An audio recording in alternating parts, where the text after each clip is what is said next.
Let's talk bad studies or bias studies. So one of the comments that I had was that baby-led weaning led to an increase in vocabulary and communication skills. So let's talk about the biases here. So one, baby-led weaning and any of your fad-type parenting things that come out are usually going to have early adopters in people that are studying a lot of things. Okay, they're going to be educated people who buy books and are looking to do things that are better parenting.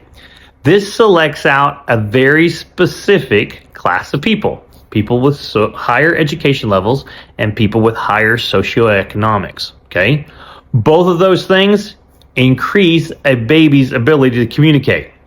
Also, with baby-led weaning, another one of the biases is that you're having to sit there with them and give them these foods, which means you're sitting at a table. This by itself has increased babies' communication skills.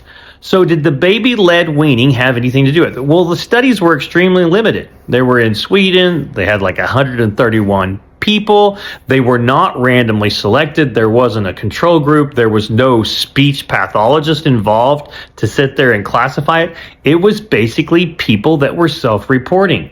Well, if you believe in something, really, that you're doing something good, you're going to report that it worked. That's just the way it works.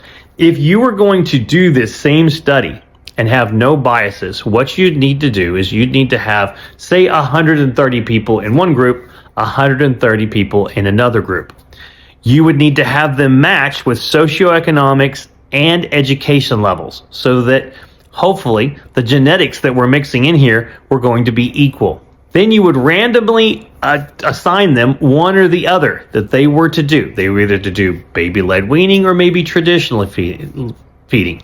Then at the end, a speech pathologist would not know anything about the kid and the way that they were fed, and then they would assess their speech and language development.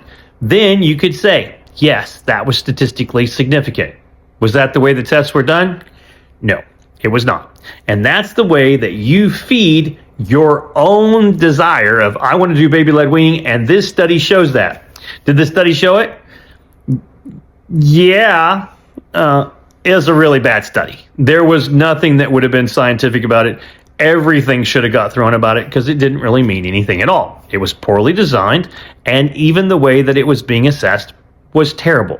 Could it help? I believe it probably does because, well, higher socioeconomics, parents that were involved in their kids, sitting down at your table, all those things helped, regardless of how you fed your baby.